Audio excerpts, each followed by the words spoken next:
भक्तों राधे राधे, जय श्री कृष्णा। भक्तों 4 जनवरी 2026 यानी रविवार को पड़ रही है माघ महीने की प्रतिपदा तिथि। और भक्तों ये वह तिथि है जो माघ महीने में पड़ने वाली सबसे बड़ी तिथि है, क्योंकि ये रविवार के दिन पड़ रही है जो बहुत ही खास है। और भक्तों आप सभी लोग जानते हो रविवार का अगर सबसे बड़ा कोई उपाय है तो एक छुटकी की काले तिल वाला उपाय है। तो भक्तों इस रविवार के दिन आप लोगों को इस एक छुटकी काले तिल वाले उपाय को जरूर करना है। बहुत सारे लोग होंगे जिन लोगों ने इस उपाय को नारकों ने किया हो, मतलब पूरा साल निकल गया, उन्होंने किसी भी दिन काले तिल वाले उपाय को ना किया हो। पर भक्तों आपके पास एक आखिरी मौका बचा हुआ है जो कि 4 जनवरी के दिन है। तो इस दिन आप लोगों को इस वाले उपाय को जरूर कर लेना है। भले ही आपने पूरे साल भर इस उपाय को ना के किया हो, पर अगर आपने इस माघ महीने के रविवार के दिन अगर इस वाले उपाय को कर लिया तो आपको इस उपाय को करने का वह फल मिलेगा जिसकी आपने कभी कल्पना भी नहीं करी होगी। इसीलिए आप लोग इस वाले उपाय को एक बार जरूर कर लेना है ताकि आप लोगों के हाथ से ये मौका ना जा सके और आपको इस उपाय को करने का फल मिल सके। भक्तों ये उपाय पूज्य पंडितों और गुरुओं ने अपनी अभी की ही शिव महापुराण, जो हमारे हिंदू धर्म के 18 प्रमुख पुराणों में से एक है, उसी महापुराण की कथा में बताया है। जिस उपाय को आज हम आपको बहुत अच्छे से समझाने वाले हैं। इस वीडियो को देखने के बाद इस उपाय को समझने के लिए आपको कोई और वीडियो को देखने की जरूरत नहीं पड़ेगी। तो चलिए भक्तों उपाय को शुरू करते हैं। देखिए ये इस माघ महीने रविवार के दिन ये इतना खास होता है, इतना महत्वपूर्ण होता है। देखा गया है कभी कभी बड़े बड़े पूजा पाठ अनुष्ठान से जो मनोकामना पूर्ण नहीं होते, वो माघ महीने के रविवार के दिन एक छोटे से उपाय करने से ही आपकी मनोकामना पूर्ण हो जाती है। और बहुत सारे लोगों ने इस उपाय को किया भी है और उनको इस उपाय को करने का फल भी जरूर मिला है। अगर आप लोग भी इस उपाय को करना चाहते हैं तो आप इस उपाय को पहले अच्छे से समझ लेना, सुन लेना, उसके बाद करना। आपको इस उपाय का फल जरूर मिलेगा। और इस उपाय को कर लेने से आपके घर में चाहे किसी भी प्रकार की दुख और समस्या क्यों ना चल रही हो, आपको उसका कारण भी नहीं पता है कि भाई ये समस्या किस कारण से चल रही है। उसका कुछ भी कारण हो सकता है, जैसे पितृदोष हो सकता है या किसी भी तरह का मंगल दोष भी हो सकता है। तो इस दिन आप लोगों को ये वाला उपाय कर लेना है। ये एक ऐसा उपाय है जिस उपाय को अगर किसी विशेष दिन पर किया जाए तो भाई उस विशेष दिन का जो है वह तो हमें मिलता ही मिलता है। पर हमने उस दिन पर इस काले तिल वाले उपाय को किया है तो हमें उससे भी बड़ा फल मिलता है, और फल बहुत जल्दी मिलता है क्योंकि आप इस उपाय को बहुत ही बड़े और विशेष दिन पर कर रहे हो। तो चलिए अब उपाय के बारे में बात करते हैं, लेकिन उससे पहले आप लोगों को यह जानना आवश्यक है कि आखिर ये उपाय किस समय करना है किसको करना है और कैसे करना है। तो चलिए हम आगे आपको वीडियो में एक एक करके बता देते हैं। लेकिन उससे पहले अगर आप लोग हमारे चैनल पर नए हैं तो हमारे चैनल को सब्सक्राइब कर लेना और इस वीडियो को लाइक करके कमेंट बॉक्स में श्री शिवाय नमस्तुभ्यम ओम नमः शिवाय जरूर टाइप कर देना। तो भक्तों इस एक छुटकी काले तिल वाले उपाय को हमें रविवार के दिन कैसे करना है, किसको करना है, किस समय करना है और कहां पर करना है, ये सारे सवालों के जवाब आपको इस वीडियो में मिल जाएंगे। और जो ये वीडियो देखेगा भाई उसको एक छुटकी काले तिल वाला उपाय जरूर करना चाहिए, क्योंकि इस दिन काले तिल का भी बहुत ही बड़ा और विशेष महत्व होता है। और जब बात आ जाए एक छुटकी काले तिल की तो ये सोने पर सुहागा वाली बात हो जाती है और ये एक बहुत ही बड़ा उपाय हो जाता है रविवार प्रतिपदा तिथि का। तो अब भक्तों इस काले वाले तिल उपाय को आखिर करना किसको है, सबसे पहले हम लोग वो बात जान लेते हैं। तो देखो घर की जो बड़ी माताएं बहनें होती, उन माताओं बहनों में से कोई भी एक बड़ी माता बहन इस वाले उपाय को कर सकती है। और भक्तों अगर आप चाहे तो अपने घर में से सभी सदस्यों को भी इस उपाय को करवा सकते हैं। अगर किसी व्यक्ति की खुद की कोई मनोकामना है, खुद की कोई दुख और परेशानी है, जो कि वह अपने लिए ही करना चाहता है। इस वाले उपाय को तो वह खुद अपने लिए भी कर सकता है। बाकी अगर कोई घर में से ऐसा है जो कि अपने पूरे घर परिवार की सुख और शांति के लिए ये वाला उपाय करना चाहता है, तो भाई वो भी कर सकता है, उसमें भी कोई दिक्कत वाली बात नहीं है। कहने का मतलब ये है कि इस उपाय को हर एक सदस्य भी कर सकता है और पूरे घर परिवार के सदस्य के लिए घर की बड़ी माताओं बहनों में से कोई एक माता बहन भी कर सकती है। माताएं बहनें अगर घर में उपस्थित ना हो या वो ये वाला उपाय ना कर पा रही हो, तो फिर घर का कोई बड़ा सदस्य भी इस काले तिल वाले उपाय को कर सकता है, चाहे फिर वह पुरुष ही क्यों ना हो, उसमें कोई भी दिक्कत वाली बात नहीं है। अब भक्तों, इस एक छुटकी काले तिल वाले उपाय को हमें करना कहाँ पर है? इसे हमें तुलसी के क्यारे के पास में जाकर करना है। बहुत सारे लोग प्रश्न करते हैं हर एक उपाय को करते समय, क्या हम इस उपाय को घर पर या मंदिर में कर सकते हैं? देखो, तो इस वाले उपाय को आप घर ही करोगे तो अच्छा रहेगा। अगर घर पर तुलसी का पौधा नहीं है तो शिव मंदिर में उपाय को करोगे तो भी अच्छा होगा इस वाले उपाय को। उसके बाद में भक्तों जो अगला प्रश्न निकल कर आता है वो ये आता है, इस उपाय को लेकर के आखिर इस उपाय को हमें किस समय करना है? सुबह के समय करना है कि शाम के समय करना है? तो देखो, इस वाले उपाय को आप लोग सुबह के समय भी कर सकते हो और शाम के समय प्रदोष काल में भी कर सकते हो। अब अगर आप पूछो कि भाई साहब सबसे उत्तम समय कौन सा रहेगा इस एक छुटकी काले तिल वाले उपाय को करने का, तो हम आपसे बस यही कहेंगे कि इस उपाय को आप शाम के समय करेंगे तो ज्यादा बेहतर होगा। बाकी अगर सुबह के समय भी करेंगे तो भी अच्छा होगा, उसमें कोई भी दिक्कत वाली बात नहीं है।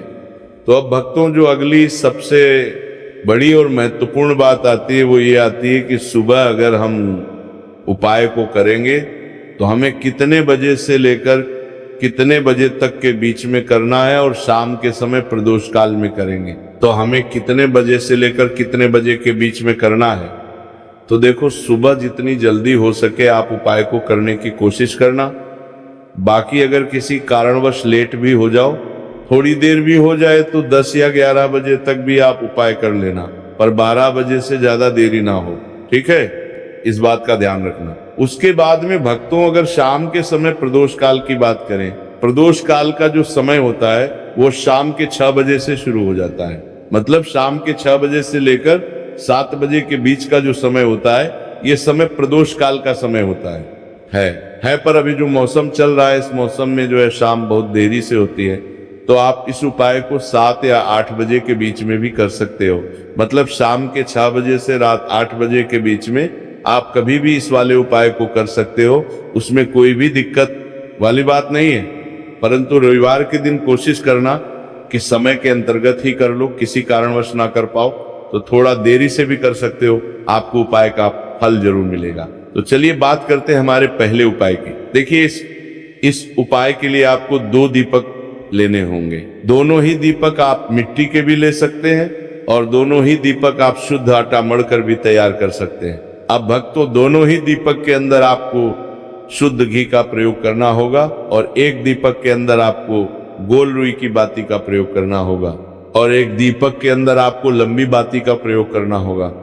लंबी बाती वाले दीपक के अंदर आप मौली वाला जो धागा आता है कलावा का, उसकी बाती का प्रयोग भी आप लंबी बाती वाले दीपक के अंदर कर सकते हैं। देखिए, 2 दीपक वाला ये चमत्कारी उपाय केवल रविवार की रात्रि में ही किया जाता है, इसीलिए आपको इस उपाय को बहुत ही ध्यान से समझना। इसी के साथ में आपको एक चुटकी काले तिल के दाने लेना है और इसी के साथ में आपको मात्र एक चुटकी हल्दी भी लेनी होगी। अब भक्तों, ये सभी सामग्री लेकर के आपको रात्रि के समय पहुंच जाना है अपने घर में। जहां कहीं भी तुलसी जी का पौधा, तुलसी माता का निवास स्थान है, वहां पर देखिए भक्तों, सबसे पहले तो आपके पास जो एक गोल बाती का दीपक, उसे आपको तुलसी जी के वहां पर प्रज्वलित करना है। दीपक को प्रज्वलित करते समय आपको ओम नमो भगवते वासुदेवाय इस मंत्र का 11 बार जाप कर लेना है। अब देखिए भक्तों, आप जो एक चुटकी काले तिल के दाने लेकर के आए हैं, उन्हें आपको अपने सीधे हाथ में रखना है और जो आपने गोल बाती वाला दीप प्रज्वलित किया है माता तुलसी जी के वहां पर। उसके ऊपर से आपको इन एक छुटकी काले तिल को घड़ी की दिशा में घुमाना है। आपको अपना नाम और अपनी गोत्र को बोल देना है और फिर आपको इन काले तिल को उससे जलते हुए दीपक के अंदर डाल देने हैं। देखिए, काले तिल भगवान विष्णु के पसीने से उत्पन्न हुए हैं और जब भी हम ये दीपक की रात्रि में प्रज्वलित करते हैं तो इससे हमें हमारे कर्ज में राहत मिलती है, हमारे जीवन में धन प्राप्ति के नए नए मार्ग खुलते हैं, हमारा अगर कोई भी कार्य रुका हुआ तो वो भी परिपूर्ण होता है। देखिए, गोल बाती का जो दीपक है, विशेषकर हम माता तुलसी के वहां पर भगवान विष्णु और माता लक्ष्मी के निमित्त प्रज्वलित कर रहे हैं। इस प्रकार से आपको यह दीपक प्रज्वलित कर देना है। अब जो आपके पास लंबी बाती का दीपक है, एक छुटकी हल्दी है, तो इससे आपको लेकर के पहुंचना है अपने घर के मंदिर में। आपके घर के मंदिर में माता लक्ष्मी की जो भी प्रतिमा ही मूर्ति है, उनके सामने सबसे पहले तो आपको ये लंबी बाती का दीपक रखना है। फिर आपको दीपक को प्रज्वलित कर देना है। दीपक को प्रज्वलित करते समय आपको ओम महालक्ष्मी नमः इस मंत्र का जाप करते रहना है। अब भक्तों, आपके पास जो एक छुटकी हल्दी है, उसे आपको अपने सीधे हाथ में रखना है और इस एक छुटकी हल्दी को आपको उस दीपक के ऊपर से 11 बार घड़ी की दिशा में घुमाना है और आपको ओम महालक्ष्मी नमः मंत्र का जाप करते रहना है और इस एक छुटकी हल्दी को आपको उसे दीपक के अंदर डाल देना है। देखिए, एक छुटकी हल्दी वाला जो दीपक है आपके जीवन से दुर्भाग्य को समाप्त करता है, माता लक्ष्मी की आपको कृपा प्राप्त करवाएगा, धन प्राप्ति के आपके जीवन में नए नए मार्ग बनाएगा। देखो, अगला उपाय है वो भी बहुत ज्यादा खास है। तीनों उपाय को आप जरूर सुनना, क्योंकि जो आपको अच्छा लगे वो उपाय आप कर सकते हैं। देखिए, इस उपाय के लिए आपको 2 हरी इलायची लेनी होगी। हरी इलायची आपको साबुत लेनी है, खंडित नहीं होनी चाहिए। और इसी के साथ में आपको मात्र थोड़ा शहद लेना है। शहद आपको मात्र आधा चम्मच या फिर उससे भी कम ले लेना है। और इसी के साथ में आपको एक दीपक ले लेना है। दीपक आप चाहे तो मिट्टी का भी ले सकते हैं और आप चाहे तो शुद्ध आटा मढ़कर उसका दीपक भी आप तैयार कर सकते हैं। इस दीपक के अंदर आपको मौली का जो धागा आता है कलावा का, उसकी बाती का प्रयोग करना होगा। यानी कि इस दीपक के अंदर आपको लाल रंग की बाती का प्रयोग करना होगा और इस दीपक के अंदर आपको शुद्ध घी का प्रयोग करना होगा। अब ये सारी सामग्री लेकर के आपको अपने घर में जो भी मंदिर है वहां पर पहुंच जाना है और आपको माता लक्ष्मी के किसी भी स्वरूप के सामने बैठ जाना है। अगर माता लक्ष्मी की फोटो है, माता लक्ष्मी की प्रतिमा है, तो उनके सामने आपको बैठ जाना है। अगर माता पार्वती की प्रतिमा है तो उनके सामने आपको बैठ जाना है। यानी कि किसी भी माता के स्वरूप के सामने आपको बैठ जाना है। आप देखिए, सबसे पहले तो आपको माता रानी के सामने थोड़ी सी चावल की ढेरी बना देनी, यानी कि थोड़ी सी अक्षत के दाने आपको माता रानी के सामने रखना है। उसके बाद आप जो एक दीपक लेकर के गए हैं, उस दीपक को आपको उन्हीं चावल के दानों के ऊपर रख देना है और फिर इस दीपक को आपको माता रानी के सामने प्रज्वलित कर देना है। देखिए, इस दीपक को प्रज्वलित करते समय आपको ओम महालक्ष्मी नमः इस मंत्र का लगातार जाप करते रहना है। दीपक को प्रज्वलित करने के बाद आप जो 2 हरी इलायची लेकर के गए हैं, उसमें से एक हरी इलायची को तो आपको उसी दीपक के अंदर डाल देनी है और वहीं पर आपको कम से कम 21 बार ओम महालक्ष्मी नमः इस मंत्र का जाप कर लेना है। अब आपके पास जो शहद है और एक हरी इलायची है, उसे सीधे आपको लेकर के पहुंच जाना है भगवान शिव के मंदिर में। पूज्य गुरु जी ने बताया है कि ये उपाय आपको सिर्फ और सिर्फ शाम के समय ही करना होगा। शाम को जब भी सूर्यास्त का समय होता है तो उस समय आपको ये उपाय करना है। लेकिन सबसे पहले तो आपके पास जो एक हरी इलायची है, उसे आपको उस शहद के अंदर अच्छे से डुबो देना है यानी कि शहद का लेपन उसे हरी इलायची के ऊपर चारों तरफ आपको कर देना है।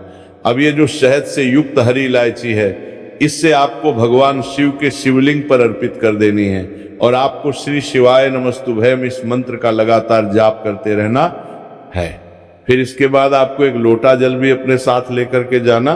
तो ये एक लोटा जल भी आपको धीरे धीरे शिवलिंग के सामने समर्पित कर देना है, शिवलिंग पर नहीं, और आपको श्री शिवाय नमस्तुभयम इस मंत्र का जाप करते रहना है।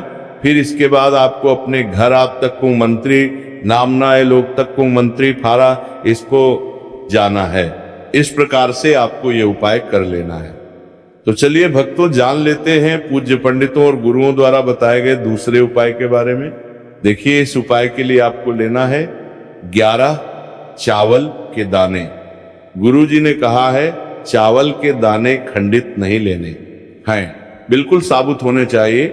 उसके साथ में आपको लेना है एक बेलपत्र। बेलपत्र का भी एक नियम है, अगर आपके पास बेलपत्र नहीं है तो आप शिवलिंग से उठाकर उसको पुनः शुद्ध जल से धोकर इस्तेमाल कर सकते हैं। इस प्रकार आपको बेलपत्र लेना है। इसके बाद आपको एक लोटा जल लेना है। अब ये सब सामग्री लेकर आपको जाना है महादेव के मंदिर में। देखो, अब आपको उत्तर साइड में खड़े हो जाना है और सबसे पहले आपको एक बेलपत्र अपने हाथ पर और 11 चावल दाने रखकर शिवलिंग के सामने अपना नाम और गोत्र बोलते हुए समर्पित कर देना है और ओम नमः शिवाय श्री शिवाय नमस्तुभ्यम का लगातार जाप करना है। अब आपको जो एक लोटा जल साथ में लेकर आए थे, उसे धीरे धीरे बेलपत्र और चावल दाने के ठीक ऊपर आपको समर्पित करते जाना है और शिव पुराण के मूल मंत्र श्री शिवाय नमस्तुभ्यम का 11 बार जाप करना है और अपनी मनोकामना बोलते जाना है। देखो, बस छोटा सा उपाय करना है, देखना एक दिन आपके सब काम बनने लग जाएंगे। गुरु जी का बहुत ही विशेष उपाय है। इस वीडियो में हमने आपको 2 से 3 महा उपाय आपको बताए हैं जो आपको रविवार के दिन करने हैं। अगर आपके मन में उपाय से जुड़ा कोई भी सवाल है तो हमें कमेंट बॉक्स में पूछ सकते हैं। उपाय करते समय कोई भी गलती नहीं करनी है। अगर आपको हमारी वीडियो पसंद आए तो हमारे इस चैनल को सब्सक्राइब जरूर करें। हर हर महादेव। ओम नमः शिवाय श्री शिवाय नमस्तुभ्यम।